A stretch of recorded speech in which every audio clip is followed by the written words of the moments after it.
இயேசு கிறிஸ்துவ நாமத்தினால் அழைக்கப்பட்ட சகோதர சகோதரிகள் அனைவருக்கும் மாலை வணக்கத்தை தெரிவித்துக் கொண்டு இன்றைக்கான காணொளிக்கு நம்ம போலாங்க. இன்றைக்கு நம்ம பார்க்க போகின்ற தலைப்பு என்னன்னு பார்த்தீங்கன்னாக்கா, கடவுள் கணக்கில் கொள்ளும் 9 விஷயங்கள். 9 திங்ஸ் காட் கவுண்ட்ஸ்.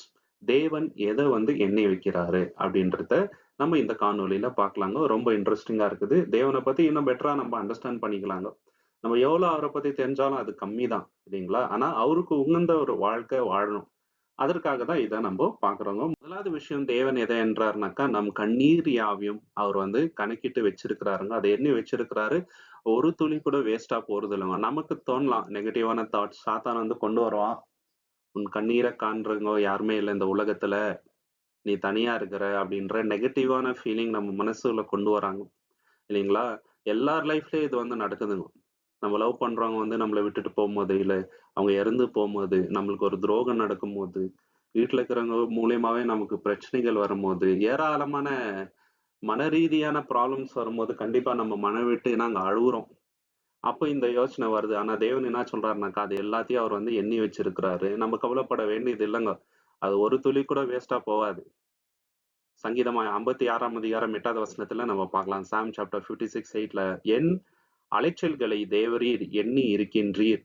என் கண்ணீரை உம்முடைய துருத்தியில் வையும். பாத்தீங்களா? கண்ணீரை என்ன பண்ணியிருக்கிறாருங்க? துருத்தியில வைத்திருக்கிறார். அது உண்மைதாங்க. அது எதையுமே வேஸ்ட்டா போறது இல்லங்க. இன்னைக்கு நம்ம கண்ணீரோட விதைக்கின்றோம். ஆனா லாஸ்ட்ல சந்தோஷமா நம்ம லைஃப் அமையும். எவ்வளவு நம்ம கண்ணீர் விடுறோமோ, அந்த அளவுக்கு சந்தோஷத்தை ரெட்டிப்பாக தேவன் நமக்கு தராரு. அதுக்கும் வாக்குத்தத்தம் தேவன் கொடுத்திருக்கின்றார். சங்கீதம் 126ஆம் அதிகாரம் 5, 6 வசனங்கள். சாம் சாப்டர் 126, 5 and 6ல கண்ணீரோடு விதைக்கிறவர்கள் கம்பீரத்தோட அறுப்பார்கள். பாத்தீங்களா? கம்பீரத்தோட, அதனாக்கா சந்தோஷத்தோட அவங்க அறுப்பாங்க. இன்னைக்கு கண்ணீரோட நம்ம விதைக்கிறோங்க. ஆனா கண்ணீரோடவே இருப்போம் அப்படின்ட்டு இல்ல. இது எல்லாத்தையும் தேவன் சந்தோஷமாக மாற்றுறாருங்க. வெளிப்படுத்தல தேவன் மிக சிறந்த ஒரு வாக்குத்தத்தத்தை கொடுக்கிறார். அது என்னன்னா, எதுக்கெல்லாம் நமக்கு கண்ணீர் வருதோ, அது எல்லாத்தையுமே இல்லாதவே பண்ணிறாருங்க தேவன். வெளிப்படுத்தல் 21ஆம் அதிகாரம் 4வது வசனத்துல, ரெவலேஷன் சாப்டர் 21:4ங்க. அவர்களுடைய கண்ணீர் யாவையும் தேவன் துடைப்பார். இனி மரணமும் இல்லை, துக்கமும் இல்லை, அலறுதலும் இல்லை, வருத்தமும் இல்லை. முந்தினவைகள் ஒழிந்து போயின, எல்லாம் விளம்பினது. எல்லாற்றையும் தேவன் மாற்றிடுவாருங்க. கண்ணீர் இருக்காது, மரணம் இருக்காது, துக்கம் இருக்காது, அலறுதல் இருக்காது, வருத்தம் இருக்காது. இதனாலதான் நமக்கு கண்ணீர் வருது. அது எல்லாத்தையும் தேவன் மாத்துறாரு. காரணம் என்னன்னா, அது எல்லாத்தையும் தேவன் என்ன பண்ணியிருக்கிறாருன்னா, எண்ணி வைத்திருக்கிறாருங்க. அண்ணாவின் கண்ணீரை தேவன் எண்ணி வைத்தாரு. அதனால்தான் அவங்களுக்கு ஒரு சந்தோஷத்தை கொடுத்தாருங்க. சாமுவேல குழந்தையா கொடுத்தாருங்க. அவங்களோட கண்ணீர் வீணா போகலைங்க. நம்மளுடைய கண்ணீர் வீணா போகாதுங்க சகோதர சகோதரி. 2வது தேவன் எதை எண்ணி வச்சிருக்கிறாருன்னு பார்க்கும்போது, நம்ம தலையில இருக்கிற ஒவ்வொரு முடியோட எண்ணிக்கையும் தேவன் அறிவார். அத அவர் எண்ணி வச்சிருக்கிறாருங்க. நிறைய பேருக்கு ப்ரீ மெச்சூர்டா பால்ட்னஸ் இப்போ வந்துருதுங்க. ரொம்ப ரொம்ப ஹாப்பனிங்கான பிசினஸ் என்னன்னு பார்த்தீங்கன்னாக்கா, ஹேர் டிரான்ஸ்பிளான்டேஷன் இப்போ. நிறைய பேருக்கு மெடிக்கல் கண்டிஷனால முடி உதிருது. இதெல்லாம் இருக்குது. இல்லைங்களா? வருத்தம் நிறைய பேருக்கு இருக்குது. கஷ்டத்துல இருக்கிறவங்களும் இருக்கிறாங்க. ஆனா தேவன் அந்த கஷ்டத்த அறிவாருங்க. ஒரு ஒரு முடியும் எண்ணி வச்சிருக்கிறார். அற்பமான இந்த சரீரத்தை மகிமையின் சரீரமாக மாற்றப் போகின்றார் இன்னும் சில நாட்கள்ல. அப்போ நம்மளுக்கு அந்த முடிய எல்லாத்தையும் அவர் ரீஸ்டோர் பண்ணும்போது ரொம்ப ரொம்ப மகிமையா இருக்குங்க சகோதர சகோதரி. வருத்தப்பட வேண்டியது இல்லைங்க. மத்தேயு 10ஆம் அதிகாரம் 30வது வசனத்துல, மேத்யூ சாப்டர் 10:30ல உங்கள் தலையில் உள்ள மயிர் எல்லாம் எண்ணப்பட்டு இருக்கிறது. பாத்தீங்களா? நிச்சயமா எண்ணப்பட்டு இருக்குதுங்க. இது உண்மை. ஆனா தேவன் தான் நம்மள படைத்தவர். சங்கீதம் 139ஆம் அதிகாரம் 1-4, சாம் சாப்டர் 139, 1-4ல, கர்த்தாவே நீர் என்னை ஆராய்ந்து அறிந்திருக்கின்றீர். என் உட்காருதலையும் என் எழுந்திருக்கிறதையும் நீர் அறிந்திருக்கின்றீர். என் நினைவுகளை தூரத்திலிருந்து அறிகின்றீர். நான் நடந்தாலும் படுத்தாலும் என்னை சூழ்ந்து இருக்கின்றீர். என் வழிகளெல்லாம் உமக்கு தெரியும். என் நாவில் சொல் பிறவாதறதுக்கு முன்னே இதோ கர்த்தாவே அதை எல்லாம் நீர் அறிந்திருக்கின்றீர். அப்படிப்பட்டவர் நம்மளுடைய தேவன். நம்ம உட்கார்றது, எந்திரிக்கிறது, நம்ம மனசுல வருகின்ற யோசனை, இப்போ வாயிலிருந்து வார்த்தை வர்றதுக்கு முன்னாடியே அது என்னன்ட்டு தேவனுக்கு மட்டுமே தெரியும். நம்மள ஃபுல்லா அவர் ஆராய்ச்சி செய்து நம்ம யாருன்றது அவருக்கு தெரியும். இப்ப இயேசு கிறிஸ்து கூட சில ஜனங்கள் அவர்கிட்ட வரும்போது அவங்க எப்படிப்பட்ட கேரக்டர்ன்றது அப்படியே அவர் சொல்றாருங்க. அவங்க மனசுல என்ன நினைக்கிறாங்கன்றத அப்படியே சொல்றாரு. அதுதான் தேவனோட ஆவி. இல்லைங்களா? நம்மள எப்படி உருவாக்குனார் அப்படின்றத கூட தாவீது சொல்றாரு. சங்கீதம் 119ஆம் அதிகாரம் 13-16 நம்ம பார்க்கலாங்க. சாம் சாப்டர் 139, 13-16. தேவரீர் என் உள்ளிந்திரங்களை உண்டாக்கினீர். என் தாயின் கர்ப்பத்தில் என்னை மூடினீர். நான் பயங்கரமாய் உருவாக்கப்பட்டபடியினால் உமக்கு ஸ்தோத்திரம்.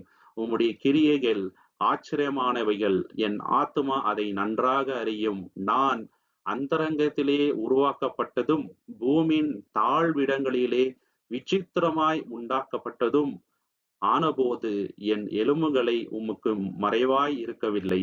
என் கருவை உம்முடைய கண்கள் கண்டது. என் அவயங்களில் ஒன்றாகிலும் இல்லாத போதே அவைகள் எழுதப்பட்ட என் புஸ்தகத்திலே என் நாட்களும் எண்ணப்பட்டிருக்கிறது. பாத்தீங்களா, தேவனுடைய புஸ்தகத்துல நம்ம எத்தனை நாள் உயிரோட இருக்க போறோம் இல்லைங்களா? நம்மளுடைய எலும்புகள் எவ்வளோ, நம்மளுடைய செல்ஸ் எவ்வளோ, நம்மளுடைய உருவம் என்ன, நம்ம எப்படி வர போறோம், எல்லாமே தேவனுக்கு தெரியுங்க. இன்ஃபேக்ட் நம்ம தலையில இருக்கிற ஒவ்வொரு முடிய கூட தேவருங்க. எலியா நினைச்சிட்டாருனாக்கா, அவர் தனியா கஷ்டப்பட்டுட்டு இருக்கிறாரு, துணைக்கு யாருமே இல்லை அப்படின்ட்டு ரொம்ப ரொம்ப டிஸ்கரேஜ்மெண்ட் வந்துச்சுங்க. சோர்ந்து போயிட்டாரு. அப்ப தேவன் என்ன பண்ணாருனாக்கா, அவருக்கு என்கரேஜ்மெண்ட் கொடுத்தாருங்க. ஒரு தேவதூதரை அனுப்பி அவர்கிட்ட பேசி அவருக்கு தேவையான ஆறுதலை தேவன் ஏற்ற வேலையில கொடுத்தாரு. நம்ம இதயத்துல எதனால நமக்கு டிஸ்கரேஜ்மெண்ட் வருது? சில பேர் நம்மள பாடி ஷேமிங் பண்ணலாங்க. நம்ம முடிய பத்தி கேலி பண்ணலாம், உருவத்தை பத்தி கேலி பண்ணலாம், இன்னும் வெவ்வேறு விதமா நம்ம மனசை காயப்படுத்தலாம். இது எல்லாத்தையும் தேவன் அறிவார். ஏற்ற வேலையில நமக்கு ஆறுதல் அளிப்பார். அதை குறிச்சு நம்ம கவலைப்படவே தேவையில்லைங்க. ஏற்ற வேலையில தேவன் நமக்கு எல்லாத்தையும் செய்வாருங்க. நம்ம தலையில இருக்கிற ஒவ்வொரு முடியும் அவர் எண்ணி வைத்திருக்கிறார். நம்ம இதயம் என்னன்ட்டு அவர் அறிவார். அவரையே நம்ம நம்பணுங்க. மூணாவது, தேவன் எதை எண்ணி வைத்திருக்கிறார் அப்படின்னாக்கா, இந்த உலகத்துல எத்தனை நாள் நம்ம உயிரோட இருக்க போகின்றோம், நம்மளுடைய ஆயுசு நாட்கள் எவ்வளவு, எவ்வளவு நேரம் நம்ம இருக்க போறோம், எல்லாமே ஒருத்தருக்கு மட்டும் தான் தெரியும். நம்ம பரமபிதாவாகிய யெகோவா தேவனுக்கு மட்டும்தான் இதை பத்தி தெரியும். ஸோ அவரை முழு இதயத்தோட நம்ம நம்பணுங்க. சங்கீதம் 90ஆம் அதிகாரம் 12வது வசனம், நாங்கள் ஞானமுள்ள இதயத்தை பெறும்படி எங்கள் நாட்களை எண்ணத்தக்கதாக எங்களை போதிப்பீராக. பாத்தீங்களா, எங்களுக்கு அதை சொல்லி கொடுங்க. எங்க நாட்கள்ல எண்ணத்தக்க அந்த ஞானத்தை கொடுங்கன்ட்டு மோசே தேவன் இடத்துல கேட்கிறாரு. நம்ம நாட்கள் எவ்வளவு அப்படின்றது தேவனுக்கு ஆல்ரெடி தெரியுங்க. தேவன் அதை எண்ணி வைத்திருக்கிறாரு. அதனால்தான் இதை கேட்கிறாரு. அது மட்டும் இல்லாம தாவீது கூட இதை பத்தி சொல்றாருங்க.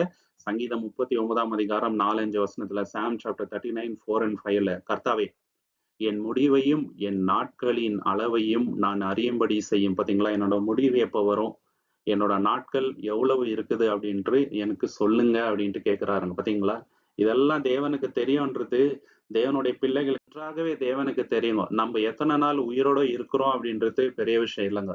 ஆனா எவ்வளவு நாள் தேவனுக்கு கீழ்ப்பட்டு நம்ம வாழ்க்கையை தேவனுக்காக பயன்படுத்தணும் அப்படின்றதுதான் ரொம்ப ரொம்ப முக்கியம். மோசே 120 வருஷம் இருந்தாரு இல்லைங்களா? அது ரொம்ப பெரிய விஷயம் கிடையாதுங்க. எவ்வளவு நாள் தேவனுடைய மகிமைக்கு வாழ்ந்தாரு, அதுதான் இன்னைக்கு வரைக்கும் நம்ம பேசிட்டு இருக்கிறோங்க சகோதர சகோதரி. நாலாவது, தேவன் எதை எண்ணி வைத்திருக்கிறாருன்னா, நம்ம எடுக்கிற ஒவ்வொரு ஸ்டெப்பையும் அவர் கவுண்ட் பண்ணி வச்சிருக்கிறாருங்க சகோதர சகோதரி. எந்த வழியில போறோம், தேவனுக்கு உகந்த வழியில நம்ம நடக்கிறோமா? அதனால்தான் தேவனோட இவர் நடந்தார் அப்படின்ட்டு சில ஊழியக்காரங்களை பத்தி தேவன் சொல்லி இருக்கிறாரு. நம்மளும் அதே போல இருக்கணுங்க சகோதர சகோதரி. யோபு 14ஆம் அதிகாரம் 16வது வசனத்துல, ஜோப் சாப்டர் 14:16, இப்பொழுதும் நீர் என் நடைகளை எண்ணுகிறீர். பாத்தீங்களா, என்னோட நடைய நீங்க எண்ணி வச்சிருக்கிறீங்க அப்படின்ட்டு சொல்றாருங்க. யோபு 31ஆம் அதிகாரம் 37ல கூட இதை பத்தி நம்ம பாக்குறோம். ஜோப் சாப்டர் 31, 37, என் நடைகளின் இலக்கத்தை அவருக்கு அறிவித்து. பாத்தீங்களா, அவரோட நடையோட இலக்கம் என்னன்றது தேவனுக்கு ஆல்ரெடி தெரியுங்க. அதை தான் அவர் சொல்றாரு. ஆபிரகாம தேவன் அழைத்தாரு இல்லைங்களா, உன்னோட சொந்த வீட்டு ஊரை விட்டுட்டு வா, நான் காண்பிக்கும் தேசத்துக்கு நீ போகணும் போது ஒரு வார்த்தை கூட அவர் எதிர்த்து பேசலங்க, நான் ஏன் வரணும் அப்படின்ட்டு. இமீடியட்டா புறப்படுறாருங்க. அவர் எடுத்த ஒவ்வொரு ஸ்டெப்பும் தேவனுக்கு உகந்த ஒரு அடியா இருந்துச்சு இல்லைங்களா? ஆபிரகாமை பத்தி நம்ம ஏன் பேசுறோம்னாக்கா, ஈசாக்க தேவன் பலி கேட்ட போது கூட அவர் ஒரு நிமிஷம் கூட யோசிக்கலங்க. இமீடியட்டா போறாரு பலி கொடுக்கறதுக்கு.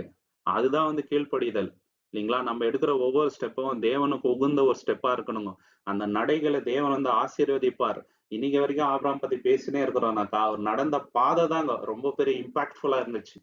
நமக்கு சிறந்த உதாரணம் ஆபிரகாம், எப்படி நடக்கணும் தேவனுக்கு முன்பாக அப்படின்றது. அஞ்சாவது, தேவன் எதை எண்ணி வைக்கிறாருன்னு பார்க்கும்போது, நம்ம செய்கின்ற நற்கிரிகள் எல்லாம் தேவனுடைய சமூகத்துக்கு போதுமா, அதை அவரு எண்ணி வைக்கிறாரு இல்லைங்களா? நற்கிரிகள் செய்ய மாட்டோம், நம்ம சோர்ந்து போகவே கூடாது. சோர்ந்து போகாம நற்கிரியை செய்யும் போது நம்ம ஏற்ற வேலையில அறுப்போம். தேவன் நமக்கு கனமகிமை தருவாருங்க சகோதர சகோதரி. அது எல்லாமே ஜீவ புஸ்தகத்துல நோட் பண்ணப்படுது. எபிரேயர் 6ஆம் அதிகாரம் 10வது வசனத்துல, Hebrews chapter 6 verse 10ல, ஏனென்றால் உங்கள் கிரியையும் நீங்கள் பரிசுத்தவான்களுக்கு ஊழியம் செய்ததினாலும் செய்து வருகிறதினாலும் தமது நாமத்திற்காக காண்பித்த அன்புள்ள பிரயாசத்தையும் மறந்து விடுவதற்கு தேவன் அநீதி உள்ளவர் அல்லவே. பாத்தீங்களா, நீங்க செஞ்ச ஒவ்வொரு நற்கிரியைகளையும் தேவன் நோட் பண்ணி வைத்திருக்கிறாரு அப்படின்றத சொல்றாரு. அது மட்டும் இல்லாம நம்ம செய்கின்ற காரியத்தை எப்படி பண்ணணும்னாக்கா ரகசியமா பண்ணணும், யாருக்கும் தெரியாம நம்ம வந்து தர்மம் பண்ணணும் அப்படின்ட்டு சொல்றாரு. மத்தேயு 6ஆம் அதிகாரம் 4வது வசனத்துல, மேத்யூ சாப்டர் 6 verse 4லங்க, உன் தர்மம் அந்தரங்கத்திலே இருக்கத்தக்கதாக அப்படியே செய், அப்பொழுது அந்தரங்கத்தில் பார்க்கின்ற உன் பிதாதாமே உனக்கு வெளிப்படையாய் பலனை அளிப்பார். பாத்தீங்களா, அந்தரங்கத்துல பார்க்கின்ற பிதா உங்களுக்கு வெளிப்படையா பலன் தருவார். ஆனா சீக்கிரட்டா நீங்க பண்ணணும். இது எல்லாத்தையும் தேவன் என்ன பண்ணிருக்கு வைத்திருக்கிறாருங்க சகோதர சகோதரி. இயேசு கிறிஸ்து சீக்கிரம் வரப்போறாரு. அவர் எப்படி வருவார், என்ன செய்ய போகின்றார் அப்படின்றத வெளிப்படுத்தல் 22ஆம் அதிகாரம் 12வது வசனத்துல நம்ம பார்க்கலாம். ரெவலேஷன் சாப்டர் 22 verse 12, இதோ சீக்கிரமாய் வருகிறேன், அவனவனுடைய கிரியையின்படி நான் அவனவனுக்கு பலன் அளிக்கும்படிக்கு என் பலன் என்னோட கூட வருகிறது. பாத்தீங்களா, அவரோட பலன் கூட வருதுங்க. அதாவது என்ன நம்ம பாக்குறோம்னா, நம்ம செய்கின்ற ஒவ்வொரு கிரியையும் எவன்ல ரெக்கார்ட் ஆயிட்டே இருக்குதுங்க. தேவன் அதை எண்ணி வச்சுட்டே இருக்கிறார். அதற்கேற்ற கூலியை வந்து இயேசு கிறிஸ்து நமக்கு தருவாருங்க. ஒரு வித வந்து ஆஃபரிங் பண்ணாங்க இல்லைங்களா, இயேசு கிறிஸ்து வந்து ரொம்ப அப்ரிஷியேட் பண்றாருங்க. அதுக்கேற்ற பலனை வந்து அவங்க அடைந்தே தீருவாங்க அப்படின்ட்டு சொல்றாருங்க சகோதர சகோதரி. தேவனுக்கு அது ரொம்ப ரொம்ப பெருசா இருக்குதுங்க அந்த காரியம். 6வது விஷயம், தேவன் எதை என்றாருனாக்கா, நம்ம பேசுற அனாவசியமான வார்த்தைகள் எல்லாமே தேவனோட சமூகத்துக்கு போதுங்க. அது ரெக்கார்ட் ஆயிட்டே இருக்குது, எண்ணி வைத்திருக்கிறார். அதனால பேசுறதுக்கு முன்னாடி ரொம்ப ரொம்ப யோசிச்சு நம்ம வார்த்தையை விடணுங்க. மத்தேயு 12ஆம் அதிகாரம் 36வது வசனத்துல, மேத்யூ சாப்டர் 12:36, ஆனாலும் மனுஷர் பேசும் வீணான வார்த்தைகள் யாவும் குறித்து நியாய தீர்ப்பு நாளிலே கணக்கு ஒப்புவிக்க வேண்டும் என்பதை குறித்து உங்களுக்கு சொல்கின்றேன். பாத்தீங்களா, நம்ம கணக்கு தரணும். கணக்கு தரணும்னாக்கா அந்த வார்த்தைகள் எல்லாம் வந்து ரெஜிஸ்டர் ஆயிட்டே இருக்குதுங்க. தப்பா பேசுற வார்த்தை, நெகட்டிவா பேசுற வார்த்தை, அசுத்தமா பேசுகின்ற வார்த்தை, டிஸ்கரேஜ்மெண்டா பேசுற வார்த்தை எல்லாமே வந்து பதிவாயிட்டே இருக்குது. அதனால ரொம்ப ரொம்ப ஜாக்கிரதையா நம்ம பேசணும். பிரசங்கி 5ஆம் அதிகாரம் 2வது வசனத்துலங்க, எக்லேசியாஸ்டிஸ் சாப்டர் 5 verse 2ல, தேவ சமூகத்தில் நீ துணிகரமாய் உன் வாயினால் பேசாமலும். பாத்தீங்களா, துணிகரமா பேசாத, நான் அதை பண்ணுவேன் இதை பண்ணுவேன் அப்படின்னு சொல்லிட்டு. எப்தா அப்படிதான் பண்ணிட்டாரு இல்லைங்களா, வார்ல ஜெயிச்சிட்டாக்கா என் முன்னாடி எது வருதோ அதை பலி கொடுப்பான்ட்டாருங்க. யோசிச்சு அவர் வந்து அந்த ப்ராமிஸ் பண்ணியிருக்கிறோம். துணிகரமா பேசுனதுனால ரொம்ப ரொம்ப தவறா உதாரணமா ஆயிடுச்சுங்க சகோதர சகோதரி. இப்போ யோப நம்ம பார்க்கலாங்க. அவங்க ஃப்ரெண்ட்ஸ் வந்து அவரை ரொம்ப காயப்படுத்துறாருங்க. சொந்த மனைவி என்ன பண்றாங்க, தப்பா பேசுறாங்க. ஆனாலும் வாயால தேவனுக்கு விரோதமா ஒரு வார்த்தை கூட யோபோட வாயில இருந்து வரலங்க. தேவனை வந்து அவர் சபிக்கல, மாறாக தேவனை ஆராதிக்கின்றார். இப்படிதான் வந்து நம்ம பேசணும் சகோதர சகோதரி. 7வது, தேவன் எதை என்றாருன்னு பார்க்கும்போது நம்மளுடைய விசுவாசத்தங்க. அந்த விசுவாசம் நம்ம கிட்ட உறுதியா இருந்தாக்கா நம்ம வந்து நீதிமான் ஆயிடுறோம். இயேசு கிறிஸ்துவ மேல நம்ம விசுவாசம் வைத்தால் நம்ம எல்லோருமே நீதிமான் தான். இதை வந்து ஆதியாகமம் 15ஆம் அதிகாரம் 6வது வசனத்துல நம்ம பார்க்கலாங்க. ஜெனசிஸ் சாப்டர் 15:6ல, அவன் கர்த்தரை விசுவாசித்தான், அதை அவர் அவனுக்கு நீதியாக எண்ணினார். பாத்தீங்களா, அவர் வந்து கர்த்தரை விசுவாசித்தார். ஆபிரகாம் முழு மனதோட விசுவாசித்தார். அதனால அவரு நீதிமான் என்று எண்ணப்பட்டார்.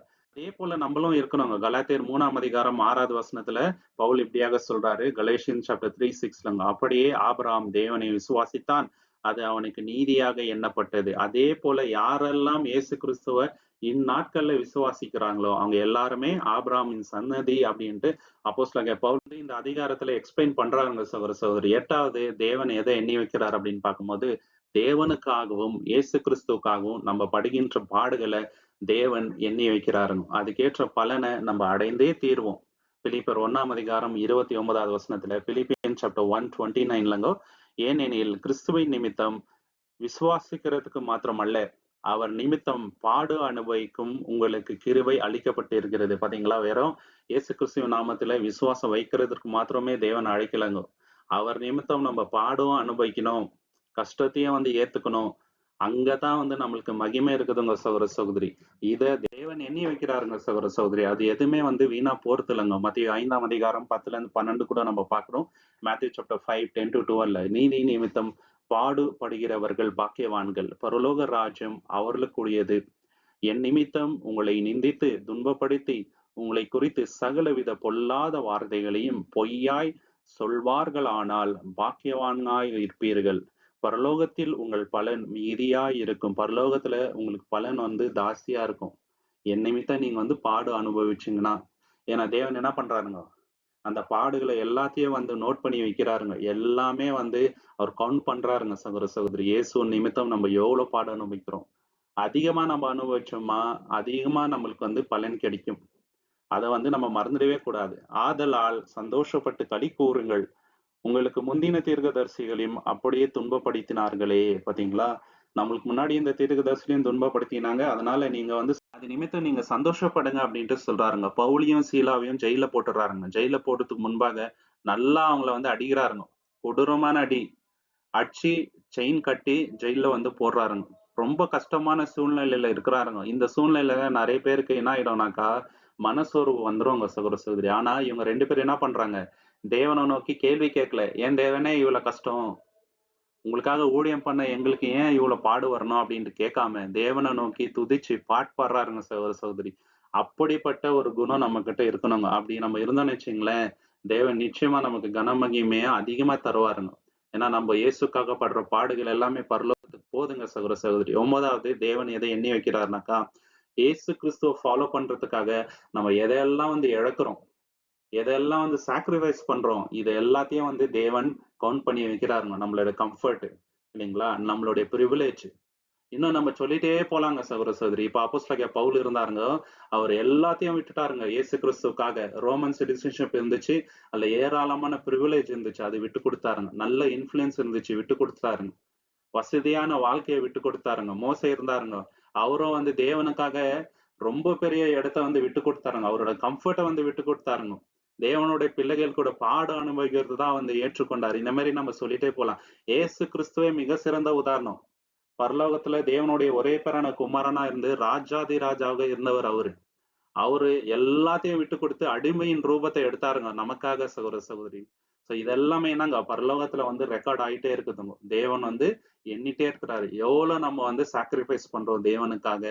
லூக்கா 14ஆம் அதிகாரம் 28வது வசனத்துல, லூக் சாப்டர் 14:28, உங்களில் ஒருவன் ஒரு கோபுரத்தை கட்ட மனதாயிருந்தால் அதை கட்டுகிறதுக்கு முன்பாக தனக்கு போதுமான பொருள் உண்டோ என்று முந்தி உட்கார்ந்து செலவை எண்ணி பார்ப்பானாக. பாத்தீங்களா? ஃபர்ஸ்ட் ஒரு கோபுரம் கட்டணும்னா உட்கார்ந்து நம்ம எண்ணணும். அதே போல ஏசு கிறிஸ்துவ நம்ம ஃபாலோ பண்ணோம் அப்படின்ட்டு முடிவு எடுத்துட்ட பிறகு இதை நம்ம செய்ய முடியுமா? இயேசுக்காக நம்ம வாழ்றோம்னு சொல்லிட்டு திருப்பி பின்னாடி உலகத்துக்கு வந்துடக்கூடாது. எதெல்லாம் வந்து சாக்ரிஃபைஸ் பண்ண வேண்டி இருக்கும், இவ்வளவு தவறான குணங்கள் என்கிட்ட இருக்குது, இது இயேசுக்கு உகந்த காரியம் இல்ல, இதெல்லாம் நான் விட்டு கொடுக்கணும் அப்படின்னு சொல்லிட்டு உட்காந்து கணக்கு போட்டு அதுக்கு அப்புறம் தான் அந்த முடிவு எடுக்கணுங்க சகோதர, சகோதரி. அது மட்டும் இல்லாம இயேசு கிறிஸ்துவ நம்ம ஃபாலோ பண்ணோம்னா எதெல்லாம் இழக்க நம்ம ரெடியா இருக்கணும் அப்படின்றத லூக்கு 14ஆம் அதிகாரம் 26, 27 நம்ம பாக்குறோங்க. Look chapter 14, 26-27. ஒருவன் என்னிடத்தில் வந்து தன் தகப்பனையும் தாயையும் மனைவியும் பிள்ளைகளையும் சகோதரனையும் சகோதரியையும் தன் பிராணனையும் வெறுக்காவிட்டால் அவன் எனக்கு சீஷனாய் இருக்க மாட்டான். தன் சிலுவையை சுமந்து கொண்டு எனக்கு பின் வராத எவனும் எனக்கு சீஷனாய் இருக்க மாட்டான். பாத்தீங்களா? அப்படின்னா என்ன சொல்றாருனாக்கா, நம்ம அப்பா அம்மாவை எல்லாரையும் வந்து வெறுத்துட்டு வரணும்ட்டு இல்லைங்க. இயேசுவை தான் அதிகமா அவங்களுக்குன்னா நம்ம லவ் பண்ணணும். தேவனுக்கு தான் ஃபர்ஸ்ட் இடத்த கொடுக்கணும். அதுக்கப்புறம் தான் நம்ம ஃபேமிலி. ஃபேமிலியை வந்து அனாதையா தவிக்க விட்டுட்டு வரணும் அப்படின்ட்டு சொல்லுங்க. ஏன்னா சீஷருங்க எல்லாருமே வந்து அந்த காலத்துல மேரிடா தான் இருந்தாருங்க. அவங்க குடும்பத்தை அவங்க கவனிச்சுட்டு தான் இருந்தாங்க. ஆனா தேவனுக்கு மேலாக அவங்க குடும்பத்தை அவங்க வந்து வைக்கலங்க. இல்லைங்களா? ஃபேமிலியும் கவனிச்சுட்டு தான் இருந்தாங்க. ஆனா ஃபர்ஸ்ட் இடம் எப்போதுமே தேவன் கொடுத்தாங்க சகோதர, சகோதரி. மார்க் 10ஆம் அதிகாரம் 29, 30ல இயேசு கிறிஸ்துவுக்காகவும் தேவனுக்காகவும் இந்த உலகத்துல நம்ம என்னெல்லாம் இழக்கிறோமோ தேவன் வந்து நம்மளுக்கு திருப்பி என்ன தருவார் அப்படின்றத சொல்றாருங்க. நம்ம வந்து ஒரு பங்காக இழந்தோமானால் தேவன் 100 மடங்காக நமக்கு திருப்பி தருவாருங்க. ஏன்னா அது எல்லாத்தையும் தேவன் வந்து எண்ணி வைக்கிறாருங்க பரலோகத்துல. என் நிமித்தமாகவும் சுவிசேஷத்தின் நிமித்தமாகவும் வீட்டையாவது சகோதரனையாவது சகோதரியையாவது தகப்பனையாவது தாயையாவது மனைவியாவது பிள்ளையையாவது நிலங்களையாவது விட்டவன் எவனும் இப்பொழுதும் இன்மையிலும் துன்பங்களோட கூட 100 தனையாக வீடுகளையும் சகோதரரையும் சகோதரிகளையும் தாய்களையும் பிள்ளைகளையும் நிலங்களையும் மறுமையிலே நித்திய ஜீவனும் அடைவான் என்று மெய்யாகவே உங்களுக்கு சொல்கின்றேன். பாத்தீங்களா? மெய்யாவே சொல்றேன், 100 தனமாக அடைவான், நித்திய ஜீவன் அவனுக்கு கொடுக்கப்படும் அப்படின்ட்டு சொல்றாருங்க. பவுல் பிலிப்பியர் 3ஆம் அதிகாரம் 7, 8ல இப்படியாக சொல்றாருங்க. பிலிப்பியர் 3ஆம் அதிகாரம் 7, 8லங்க. ஆனாலும் எனக்கு லாபமாய் இருந்தவைகளை கிறிஸ்துவின் நிமித்தம் நஷ்டமாக எண்ணினேன். அதுவும் அல்லாமல் என் கர்த்தராகிய கிறிஸ்து இயேசுவை அறிகின்ற அறிவின் மேன்மைக்காக எல்லாவற்றையும் நஷ்டமாக எண்ணுகின்றேன். நான் கிறிஸ்துவை ஆதாயம் படித்துக் கொள்ளும்படிக்கு மற்ற எல்லாவற்றையும் நஷ்டமென்று எண்ணி குப்பையாக மதிக்கின்றேன். பாத்தீங்களா? மத்த எல்லா விஷயத்தையும் நான் எப்படி பாக்குறேன்? குப்பை தான். இந்த உலகத்துல எனக்கு எதுவுமே என்னோட சொத்து கிடையாது. லிட்டரலா எல்லாத்தையும் நான் குப்பையாக தான் எண்றேன். கிறிஸ்துவின் மேன்மை தான் ரொம்ப ரொம்ப முக்கியம். இந்த மாதிரி தான் நம்ம வாழணுங்க. இப்படி நம்ம வாழ்ந்தோம்னாக்கா பரலோகத்துல நம்மளுடைய மகிமை பெருசா இருக்குங்க. மிகுதியாக தேவன் நம்மள ஆசீர்வதிப்பாருங்க சகோதர சகோதரி. ஏன்னா எல்லாத்தையும் தேவன் எண்ணி வைக்கிறாருங்க. நம்ம பண்ற ஒவ்வொரு சாக்ரிஃபைசஸ் இல்லைங்களா, நம்மளோட டெடிகேஷன், நம்ம தேவனுக்காக யூட்டிலைஸ் பண்ற டைம் எல்லாமே தேவன் எண்ணி வைக்கிறாருங்க சகோதர சகோதரி. தேவன் தாமே இந்த வசனங்களை ஆசீர்வதிப்பாராக. உங்களுக்கு இந்த காணொலி பிடிச்சிருந்தா லைக் பண்ணுங்க, ஷேர் பண்ணுங்க, சப்ஸ்கிரைப் பண்ணுங்க. தேவனுடைய சித்தம் இருந்தால் கூடிய சீக்கிரம் இன்னொரு காணொலியில நம்ம எல்லாருமே சந்திக்கலாம். தேவனோட நாமத்துக்கு என்றென்றைக்குமே மகிமை உண்டாவதாக. நீங்கள் கொடுக்கின்ற எல்லா ஆதரவுக்கும் நன்றிகள். Thank you so much.